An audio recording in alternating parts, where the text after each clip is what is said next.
dia, Wilson, Beatriz, Aninha, Anne, Beatriz, Cássio, Diana, Elzio, Fernanda, Gisele, Guilherme, Júlia, Larissas, Lívia, Marcelo, Rômulo, Tiago, Yales e Igor. Sejam todos muito bem-vindos. Queridos, eu queria conversar uma coisa com vocês.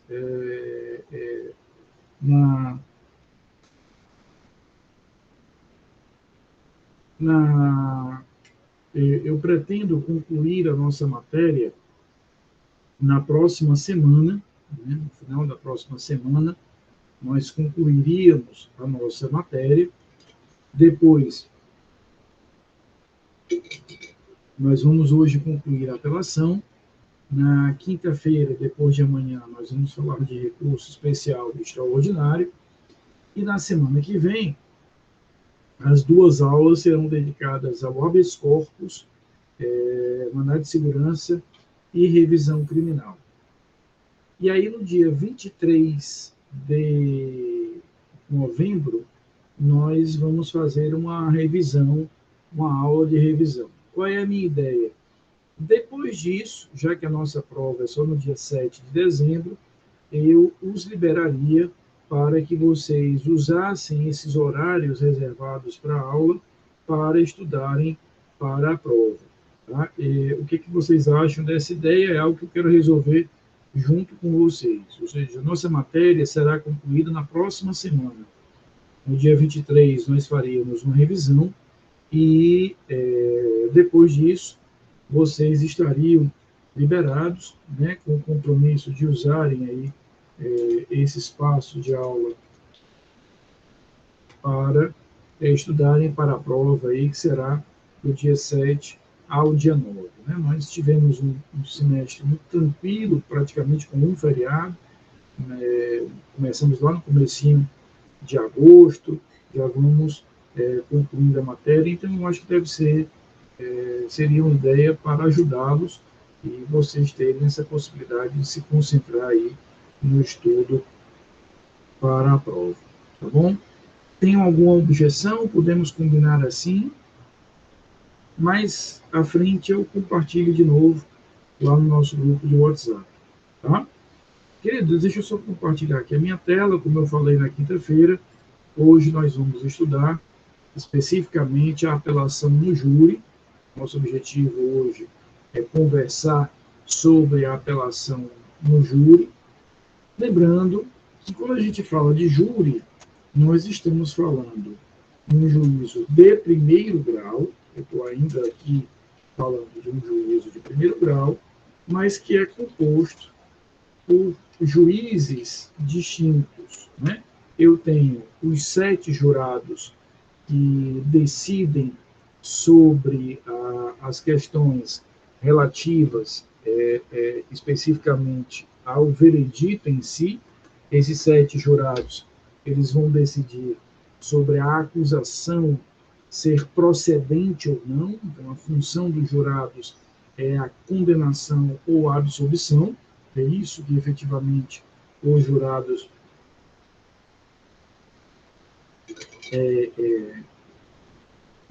teriam, né? Nós terminaríamos aí com essa decisão dos jurados, e o juiz fica responsável por, no caso de condenação, elaborar a sentença e fixar a pena.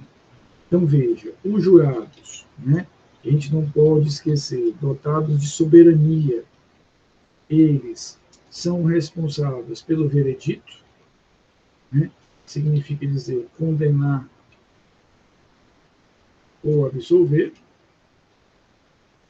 e o juiz, no caso de condenação, fica responsável por calcular a pena. Por que isso aqui faz tanta diferença quando nós estudamos, Cássio, Laricinha, Lucas, a apelação? Porque o que é ser soberano? O que é o conceito de soberania? Soberania significa eu ter efetivamente a capacidade de decidir, eu tenho uma capacidade de decidir, e eu decido do jeito que eu quiser, do jeito que eu entender que é conveniente, do jeito que eu entender que é justo. Isso é ser soberano. Tanto é que nós já estudamos aqui juntos esse semestre, quando a gente fala de soberania, eu estou falando de uma situação em que ele não é passível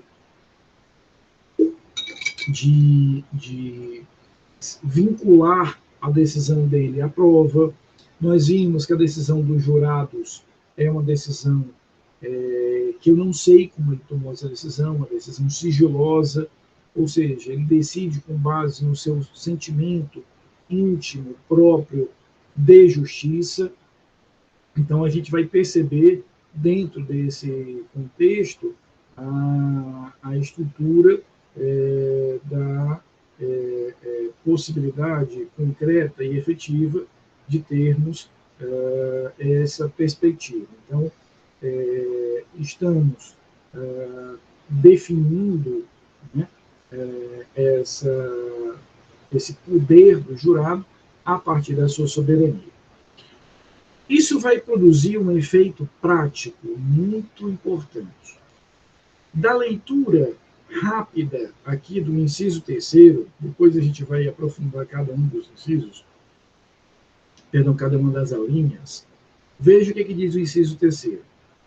Caberá apelação das decisões do tribunal do júri. Então, quando ele fala aqui tribunal do júri, ele ainda está se referindo ao conjunto, né? Jurados mais juiz. Então, quando ele fala em tribunal do júri, ele está se referindo ao todo, ao jurado mais os juízes. É esse todo que ele efetivamente está aqui a se referir. Mas aí ele vai, efetivamente, resolver isso da seguinte maneira, ele vai resolver isso da seguinte forma. Então, caberá apelação, repito, quando envolver decisões do tribunal do júri. A. Ocorrer nulidade posterior à pronúncia. B. For a sentença do juiz presidente contrária à lei expressa ou à decisão dos jurados. C. Houver erro ou injustiça no tocante à aplicação da pena. D. Eu queria saber por que eu estou gritando. Não sei por que eu estou gritando com o microfone aqui. Eu estou gritando como se eu tivesse que alcançar até a casa de vocês. Me perdoe. Eu digo valha. D. For a decisão dos jurados manifestamente contrária à prova dos autos. Então, a gente percebe aqui, Cássio, minha queridíssima Jennifer, Larinha, Larissa, Marcelo, Rômulo, que ele só fala de jurado, o jurado só aparece na alínea D. Então, isso já faz com que a gente, nessas 4 alíneas, perceba que a linha D é a única que eu vou precisar ter cuidado ao tratar da soberania. Então, quando eu falo de soberania, ou seja, aquela capacidade que o jurado tem de decidir do jeito que ele quiser, sem buscar o apoio de ninguém, sem olhar para a prova. É o sentimento íntimo que ele tem. Jurado soberano é aquele que decide do jeito que só me preocupo com isso na alínea D. Então, vamos ver as alíneas A, B e C, e a gente reserva a linha D para daqui a pouquinho. A linha A fala em ocorrer nulidade posterior à pronúncia. Eu queria perguntar a vocês, eu queria que vocês fossem sinceros comigo, sem nenhum constrangimento, porque isso é importante, a gente já está finalizando aí o semestre, eu quero ter a certeza de que vocês terminaram o semestre sabendo das coisas. Para todo mundo, é claro, aquela estrutura do procedimento do júri definida e estudada por nós, né? Tem uma primeira fase, que começa lá na denúncia, ou queixa, recebimento, vai ser ordenada a citação, resposta do réu, a manifestação da acusação, a audiência, aí o juiz decide sobre pronúncia, impronúncia, desclassificação e absolvição. Se ele pronunciar, iniciamos automaticamente a segunda fase, temos aí a segunda fase organizada e estruturada. Está claro para todo mundo isso, tá? Ou seja, essa estrutura do procedimento do júri, tá beleza, né? Cássio, eu não quero papo com você, e você sabe por quê, certo? Então, o Cássio, tá? Semestre que vem, Cássio, quando você de novo estiver na disciplina, né, e também você sabe por quê, a gente vai estudar isso de novo. Tirando o Cássio, todo mundo tem isso claro na cabeça, né? Então, queridos, o que diz aqui a linha A? Quando nós tivermos uma alegativa, Fernandinha, de nulidade depois da pronúncia, ocorrida depois da pronúncia, o instrumento que você vai ter é a apelação. Então, aqui eu estou falando de um defeito processual. Eu estou falando de uma nulidade. Uma invalidade. Ou seja, eu não estou aqui discutindo, Lucas, se a decisão foi correta ou não foi correta, se os jurados são ótimos, se não são ótimos, se o juiz é... Eu estou discutindo que houve um defeito no processo. Um defeito no processo posterior à pronúncia. Por quê? Porque se esse defeito ocorre na pronúncia ou para trás, eu vou usar que recurso? O recurso em sentido estrito. Lembra que nós já vimos aqui, conversando semana passada, ó, a pronúncia ela é atacada pelo recurso em sentido estrito. Então, se o defeito está na pronúncia ou atrás da pronúncia, para a gente usar uma linguagem bem direta, o instrumento que eu vou usar é o recurso em sentido estrito. Agora, se ele estiver da pronúncia em diante, a gente vai ter efetivamente a possibilidade de utilizar a apelação, né? A possibilidade de construir a apelação. Tá? Então, o que a gente percebe é essa estrutura. A apelação é efetivamente utilizada quando, depois da pronúncia, portanto, na segunda fase do procedimento do júri, nós encontrarmos ali uma nulidade. Rafael, quais seriam exemplos de nulidades? Imagina, por exemplo, lembra da segunda fase, né? Eu tenho a pronúncia, tenho uma manifestação das partes para que as partes apresentem quais são as testemunhas que elas querem ouvir lá na sessão de julgamento, os autos vão conclusos ao juiz, e aí eu faço a sessão de julgamento. Então, a segunda fase, ela é isso aqui, pronúncia,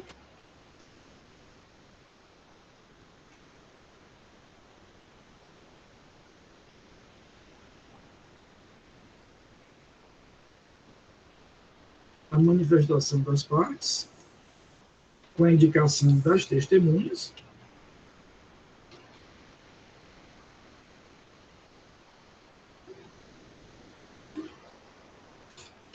autos conclusos e a própria sessão de julgamento. Isso é a segunda fase. Então, imagina, por exemplo, que o juiz não tenha ainda dado a oportunidade, Ailson, para que a defesa indique as suas testemunhas.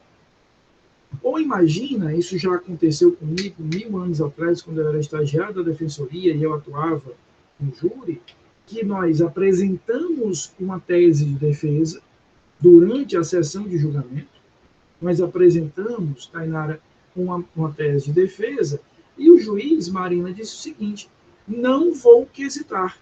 Eu entendo que essa tese de defesa não tem fundamento. Ora, ele não tem que entender nada. Ele tem que quesitar, Stephanie, e cabe aos jurados, eles sim, Edmund, juízes para o veredito, decidirem se acatam ou não aquela tese.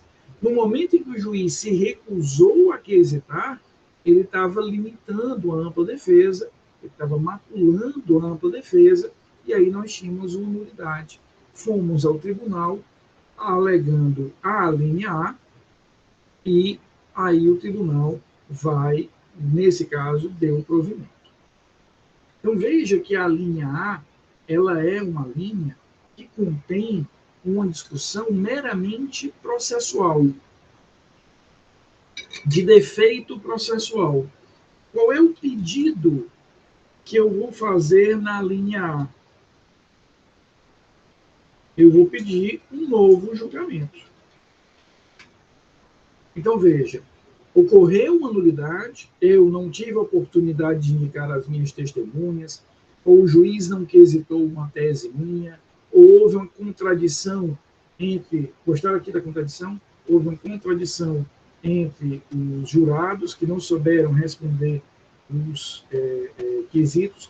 Deixa eu dar um exemplo interessante de nulidade que eu vi no processo. Há um tempo, há uns 3 anos atrás, 4 anos atrás, eu ministrei um curso na SMEC, um módulo de especialização de processo penal, e o módulo especificamente era sobre o Tribunal do Júri.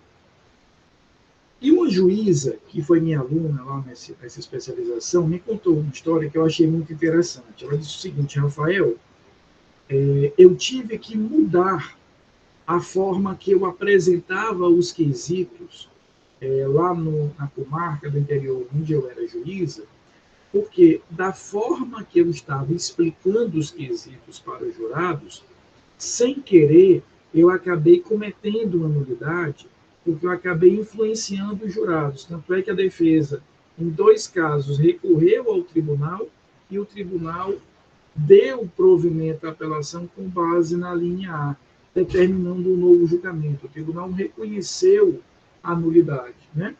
O que foi que ela fazia? O que ela fazia? Ela dizia assim: nos casos em que a tese de defesa era a desclassificação de um homicídio doloso para um homicídio culposo, na hora que ela explicava isso para os jurados, Ailson e Guilherme, ela dizia assim, ela queria ser didática, ela estava super bem intencionada, mas ela causou nulidade. Ela dizia, olha, se vocês, nesse quesito, disserem que o crime não foi doloso, que foi culposo, eu que irei decidir o processo a partir de agora. Vocês já não teriam essa obrigação.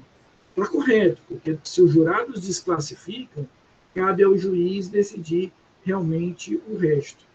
Só que o que ela causava? Aquele jurado do interior, às vezes mais tímido, pensava o seguinte: cara, é melhor eu dizer isso, porque aí eu não tenho responsabilidade, passa aí para a doutora e ela que vai cuidar. Então, veja, Aninha, que ela estava querendo ser didática, mas ela acabou influenciando na decisão dos jurados. Porque os jurados já nem analisavam mais nada. O cara só pensava o seguinte: cara, é melhor eu dizer que foi culposo, porque aí o abacaxi passa para a doutora e eu não tenho mais nenhum tipo de responsabilidade. Veja, Lucas, que ela acabou influenciando nos jurados. É um exemplo de nulidade que, repito, ela própria, nessa aula, reconheceu que depois ela mudou a explicação, deixou de explicar dessa forma para evitar algum tipo de contestação ou de maior gravidade em relação a isso. Então, veja, a linha A, ela representa um pedido que vai ter o foco apenas na nulidade, apenas efetivamente no reconhecimento da nulidade. E, consequentemente, eu vou pedir ao tribunal que, caso dê provimento, venha a efetivamente gerar um novo júri. Uma coisa importante, vou até escrever aqui no chat: a apelação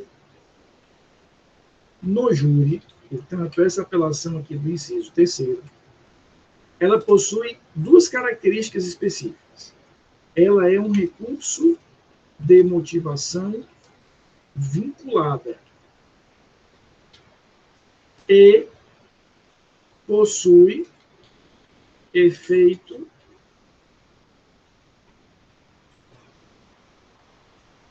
devolutivo restrito.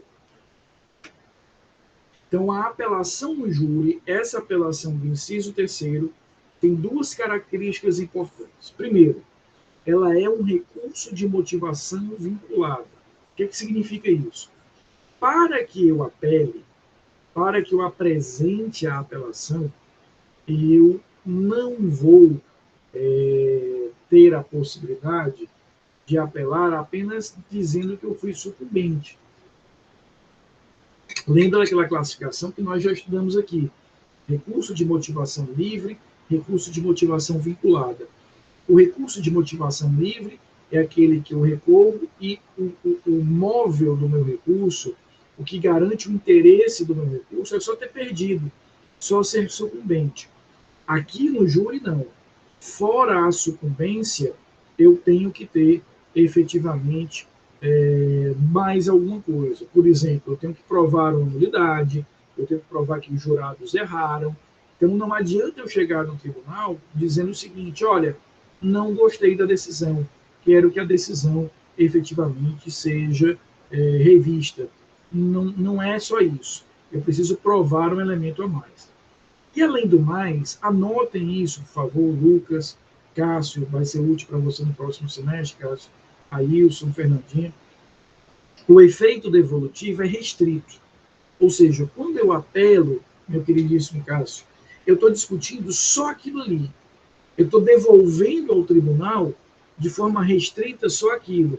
Então, se eu apelar com base na linha A, dizendo que houve uma nulidade posterior à pronúncia, o tribunal não vai olhar a pena, o tribunal não vai olhar a decisão dos jurados. Ele fixa ali o olhar dele só na linha A.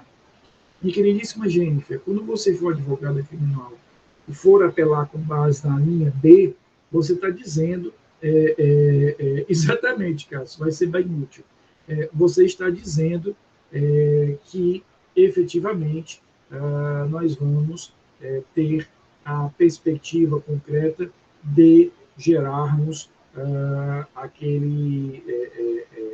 aquela discussão no tribunal só sobre a decisão do jurado. Ou seja, quando eu apelo com base numa linha específica, o tribunal vai analisar o recurso só naquela linha. É diferente da apelação da semana passada. Quando nós estudamos na semana passada, nós vimos que quando eu apelava, lá pelo artigo 416, lá pelo inciso 1º e lá pelo inciso 2º, o efeito devolutivo era amplo, era extenso. Então, o tribunal poderia enfrentar qualquer coisa. Então, com base na linha A da semana passada, da aula passada, se eu apelasse discutindo apenas a questão da pena, lá no crime de roubo, por exemplo, o tribunal tinha liberdade de ir para onde ele quisesse. Ele não precisava ficar apenas preso ali na pena, né? Então, a gente vai ter sempre essa perspectiva. O tribunal, no caso do inciso 1º e do 2º, tem mais liberdade. No caso do inciso 3º, ele vai analisar apenas aquilo que a parte está impugnando especificamente. Está claro isso? Está tranquilo? Aqui deu para pegar bem. Posso avançar para as outras linhas? Ainda tem alguém aí? Eu já desisti. Pode avançar, professor. Muito agradecido, Maria. Pelo menos vocês duas estão presentes. Vejam, as alíneas B e C,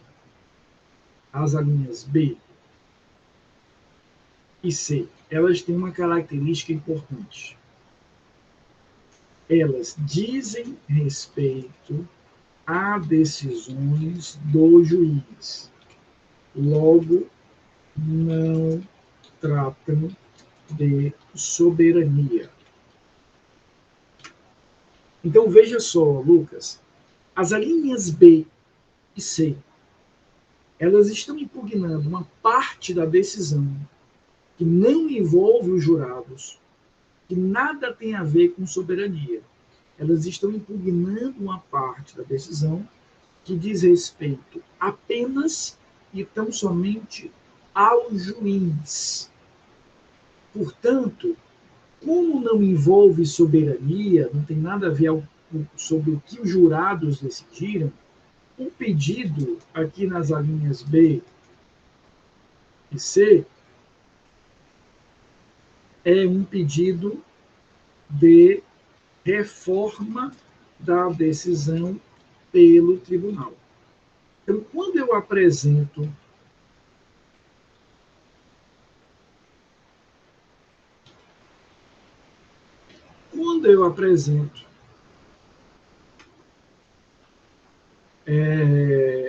uma apelação com base nas alíneas B e C, ao apresentar com base nessas alíneas, eu estou impugnando um capítulo da decisão que não tem nada a ver com soberania. Foi um capítulo que o juiz decidiu. Então, eu vou pedir ao tribunal que ele reforme aquela determinada decisão. Eu vou pedir ao tribunal que ele faça a alteração própria. Como se eu dissesse, tribunal, aqui o senhor não precisa mandar para novo julgamento, não. Eu quero só que o senhor corrija a pena.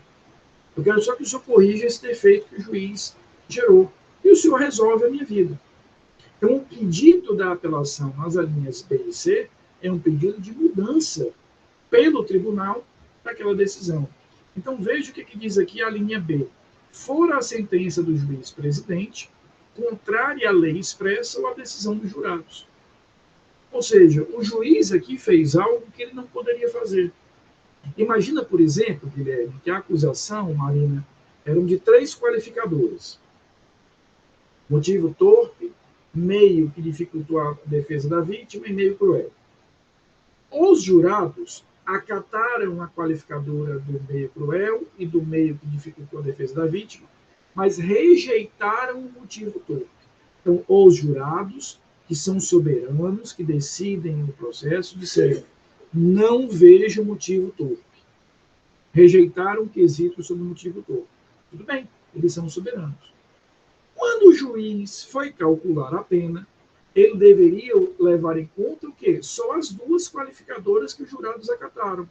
Aí o juiz vai e insere a terceira. O que é isso? Uma decisão do juiz contrária à decisão dos jurados.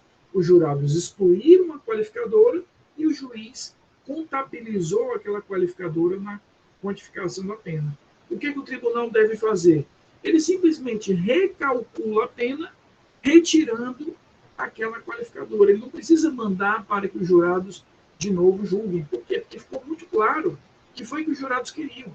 O juiz que se meteu a fazer algo que não deveria, não poderia, que era incluir uma qualificadora que ali não tinha sido acolhida.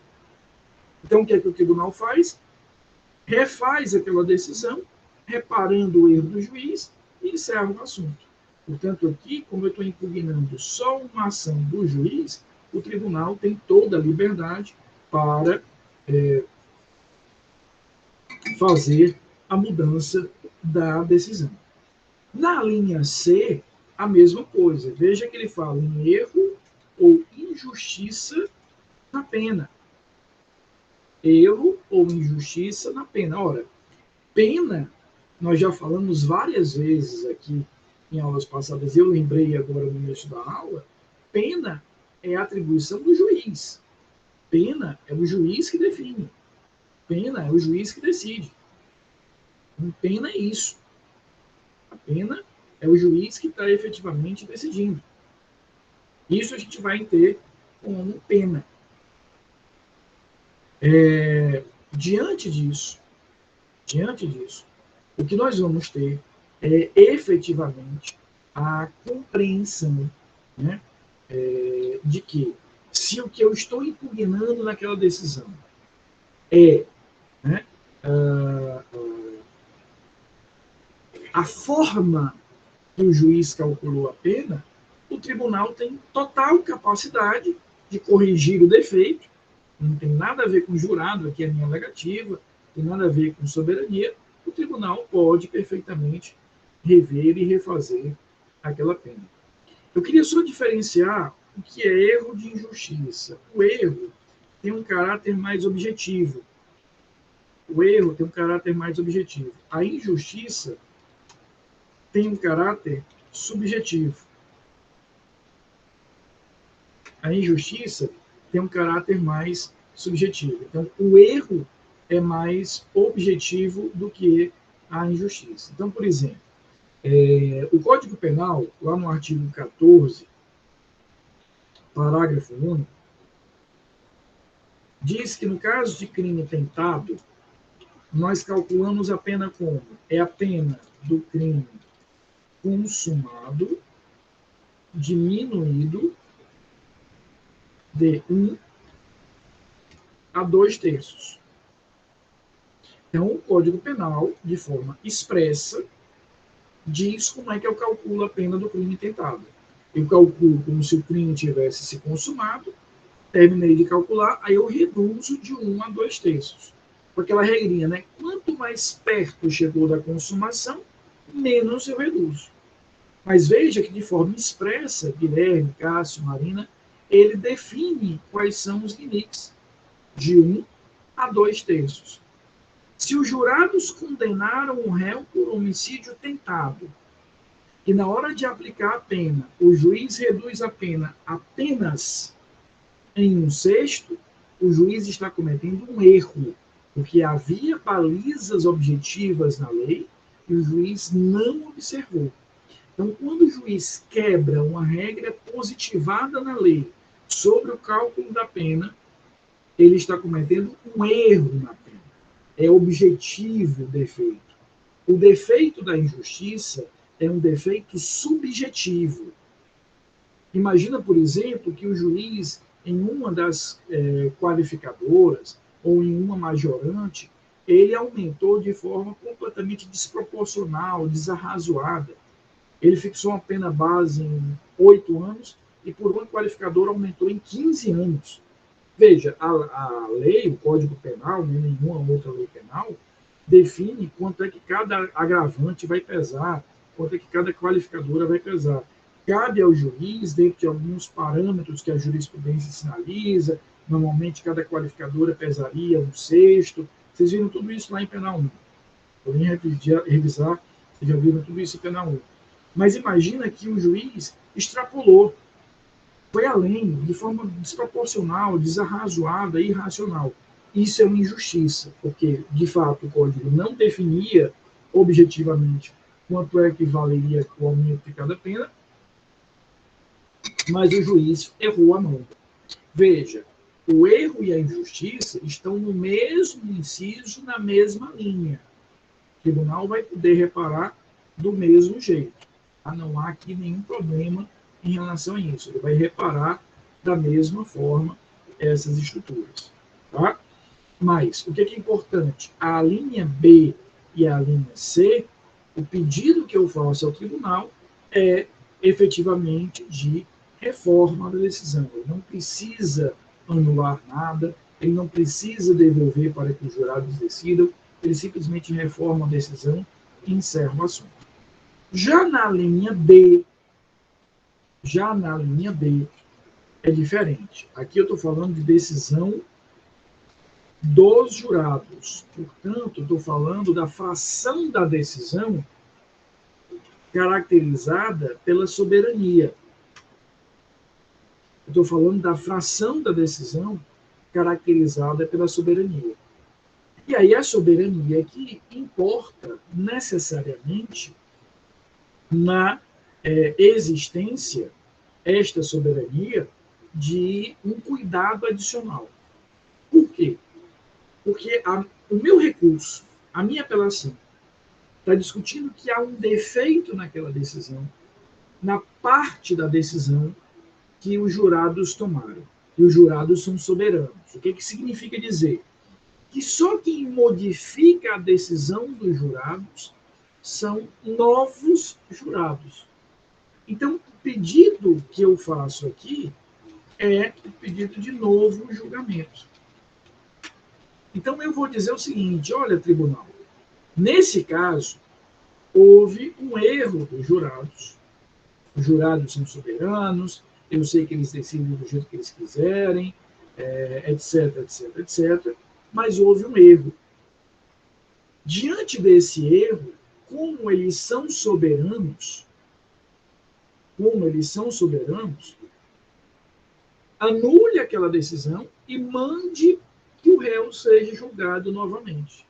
Então, eu anulo aquela sessão de julgamento e eu faço uma nova sessão de julgamento.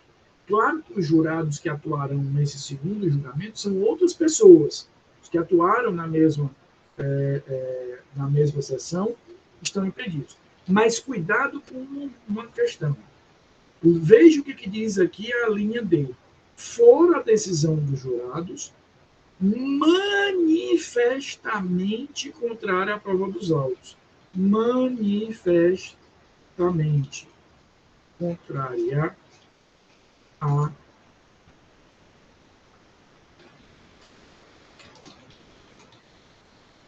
à prova dos autos. For a decisão dos jurados manifestamente contrária à prova dos autos. Então, o que ele está me indicando é que o erro dos jurados, o defeito dos jurados, a percepção que os jurados fizeram da prova é uma percepção muito grosseira, muito errada. Eles aqui fizeram uma análise da prova muito equivocada. Então, esse ponto é o ponto mais importante da aula e eu queria que ele ficasse bem claro. O que justifica o tribunal anular aquele julgamento dos jurados e mandar que novos jurados julguem o feito, não é simplesmente a parte não ter aceitado a decisão, não é a parte estar insatisfeita com a decisão. Não é nada disso. O que existe ali é apenas e tão somente uma percepção de que os jurados erraram de forma muito grosseira. Os jurados erraram de uma forma muito, muito pesada. Então, o que existe efetivamente já consolidado na jurisprudência? Se eu olho para a prova, né, se eu analiso a prova dos autos e eu percebo que existe aqui um conjunto de provas que apontam uma direção, por exemplo, na condenação, e outra direção, outro conjunto de provas que apontam em outra direção, e os jurados escolheram uma dessas direções, zero problema. Ou seja, eu tinha algumas provas que apontaram na direção da condenação, eu tinha algumas provas que apontavam a direção da absolvição, e os jurados, soberanos que são, escolheram em uma dessas direções. O tribunal vai manter a decisão, o tribunal não vai mexer nessa decisão. O tribunal só vai dar provimento à linha B, a uma apelação utilizada com base na linha B, e determinar um novo julgamento, se e somente se nós percebermos que houve um erro grosseiro, houve um erro drástico, feio em relação àquilo ali. Aí o que o tribunal faz? Como ele não pode reformar a decisão, como ele não pode modificar a decisão, uma vez que a decisão foi tomada por um juízo soberano, ele vai efetivamente dizer: vou mandar aquele réu a novo júri. Mas vejam o que nos diz aqui o artigo 593, parágrafo 3º. Ele diz assim: se a apelação se fundar no inciso 3º, a linha D, esse que a gente está estudando agora, deste artigo, e o tribunal adquém, ou seja, o Tribunal de Justiça, no caso da Justiça Estadual, ou o Tribunal Regional Federal, no caso da Justiça Federal, se convencer de que a decisão dos jurados é manifestamente contrária à prova dos autos, dar-lhe-á provimento para sujeitar o réu a novo julgamento. Não se admite, porém, pelo mesmo motivo, segunda a apelação. Então, o que nós temos aqui? Se eu utilizar a linha D, dizendo que os jurados erraram feio, grosseiramente, e o tribunal acatar essa minha argumentação, determinando que o réu seja julgado mais uma vez, eu já não posso mais usar nesse processo essa linha. Em outras palavras, se houve um julgamento pelos jurados, o tribunal reconheceu que esses jurados erraram, manda que novos jurados julguem aquele mesmo processo. Ninguém mais pode usar nem uma parte nem a outra a linha D. A linha D é um cartucho que eu uso só uma vez durante o processo. Por quê? Porque se a cada nova decisão dos jurados eu for até o tribunal, pedir que o tribunal venha a analisar aquela decisão de novo, simplesmente não haveria mais soberania. Ora, a soberania é o direito que o jurado tem, o poder, a prerrogativa de decidir do jeito que ele quiser. Se ele decidiu em determinada direção, eu até permito que você tenha um novo julgamento se eu perceber que o erro foi muito feio do jurado. Daí, manifestamente contrário à prova dos autos. Mas, se os novos jurados decidirem na mesma direção, eu já não tenho mais o que fazer. Eu te dei uma chance de um novo julgamento e nenhuma das partes poderá mais. Ou seja, se ele foi condenado, Cássio, a defesa apelou com base na linha D. Exatamente, é uma chance para ambos, é uma chance no processo. A defesa apelou com base na linha D. O tribunal mandou a novo julgamento. E agora ele saiu absolvido, a acusação não pode recorrer com base na linha D. Por quê? Porque eu praticamente acabaria com a soberania. Eu fragilizaria a soberania de tal forma que já não existiria mais soberania a ser considerada dentro daquele caso. Então, aqui, o que a gente vai perceber é uma total impossibilidade de outra parte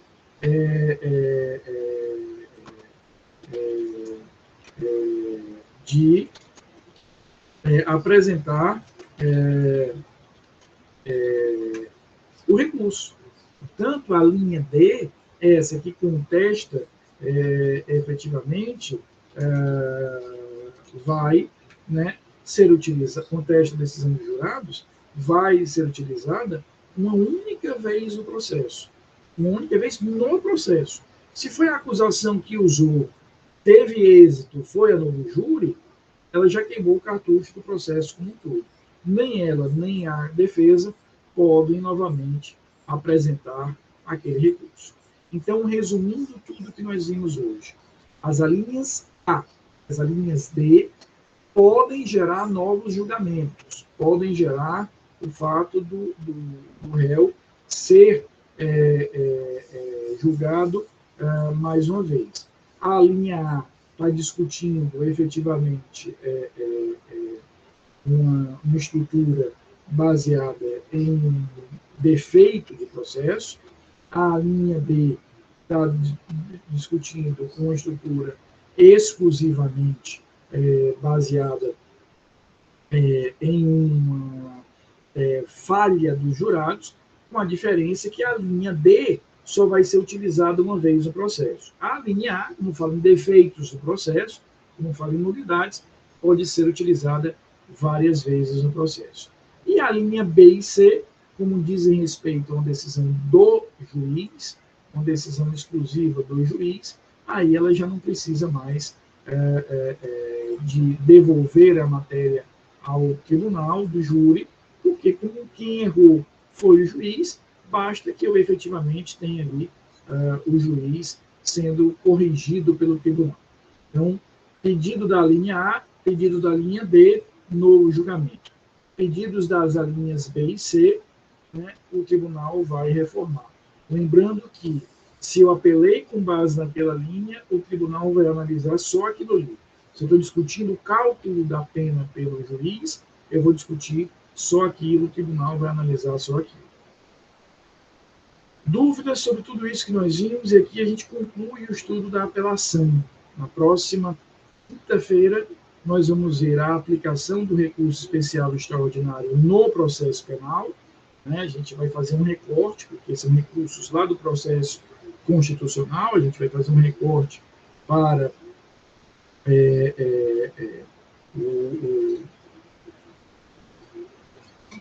a estrutura, e nós vamos, já na próxima semana, concluir aí a nossa matéria para ver efetivamente habeas corpus, mandado de segurança e revisão criminal.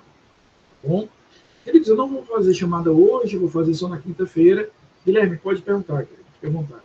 Professor, você poderia me repetir, por favor, só essa parte de vinculado à pena? Claro, o que é que significa isso?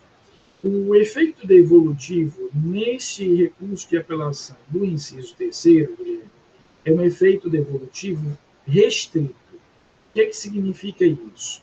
Se na apelação da semana passada eu tinha a condição de devolver ao tribunal tudo, ou seja, quando eu estou discutindo a pena, o tribunal podia, lá no inciso 1º, analisar não apenas a sanção em si, a dosimetria de pena em si, mas ele poderia perfeitamente me absolver de ofício, ou seja, eu devolvia toda a matéria.